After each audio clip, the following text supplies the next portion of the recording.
À l'intérieur de cet inconscient, il y a différentes parts à l'intérieur de vous, différentes mémoires, dont l'enfant intérieur qui est une des mémoires les plus importantes. Bonjour à toutes et à tous, j'espère que vous allez bien. Aujourd'hui, on va parler enfant intérieur. Ça sera le sujet du deuxième soir de l'immersion guérison et manifestation. Je vous rappelle, le jeudi 13 novembre à 19 h, on va aller faire un voyage pour aller connecter avec votre enfant intérieur. Cette part-là, l'enfant intérieur qui, en fait, est en connexion avec qui vous êtes vraiment, au-delà des masques, au-delà des conditionnements. Votre enfant intérieur, c'est votre moteur dans la vie. C'est celle qui vous connecte à la joie, qui vous connecte à vos rêves, à vos motivations, à ce que vous voulez vraiment faire dans la vie, à ce que vous aimez, à qui vous êtes, votre personnalité unique, c'est votre élan de vie tout simplement.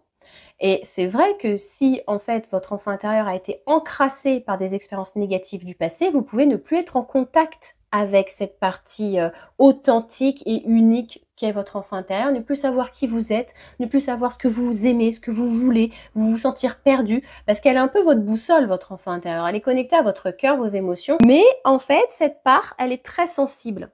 Et elle porte aussi ce que vous avez vécu dans votre enfance, c'est-à-dire les différentes blessures émotionnelles, le rejet, l'abandon, la trahison, l'injustice, l'humiliation, la maltraitance, qu'elle soit physique ou émotionnelle, l'indifférence, parce que ça aussi, ça crée des blessures. Et si on parle vraiment de l'enfant intérieur, c'est vraiment cette période de 0 à 7 ans où vous avez été confronté à vos premières blessures émotionnelles, d'abord celles de vos parents, c'est vos premières interactions avec le monde, souvent vos premières interactions avec vos parents, mais aussi les conditionnements de la société, de l'école. En vivant une blessure, quand vous allez vivre la blessure avec vos parents ou une autre personne, l'enfant étant sensible va vivre une émotion forte, ne sachant pas comment s'en protéger, s'il n'a pas eu l'écoute nécessaire en face ou l'accueil nécessaire en face, va se construire des masques de protection, des mécanismes de protection et va se construire des croyances limitantes pour ne plus jamais revivre cette blessure.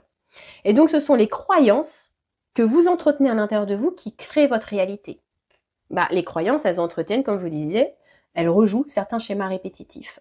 Donc autrement dit, c'est votre enfant intérieur qui manifeste tout dans votre vie, votre part émotionnelle. Ce qui va être important, c'est d'aller voir en fait cette part-là pour rétablir l'équilibre, pour que vous puissiez digérer votre passé et reprendre votre pleine place aux côtés de votre enfant intérieur. Reprendre votre responsabilité afin de ne plus réagir comme un enfant, mais que vous puissiez réagir comme une adulte, un adulte, et que votre enfant intérieur soit pris en charge par vous-même. C'est ce que je vous propose en fait le 13 novembre à 19 h, c'est de faire une pratique en hypnose collective. Vous pourrez connecter avec cette part-là, lui apporter ce dont elle a besoin sur le moment, et sachez, je vous rappelle que l'immersion a lieu du 12 au 14 novembre, chaque soir à 19 h.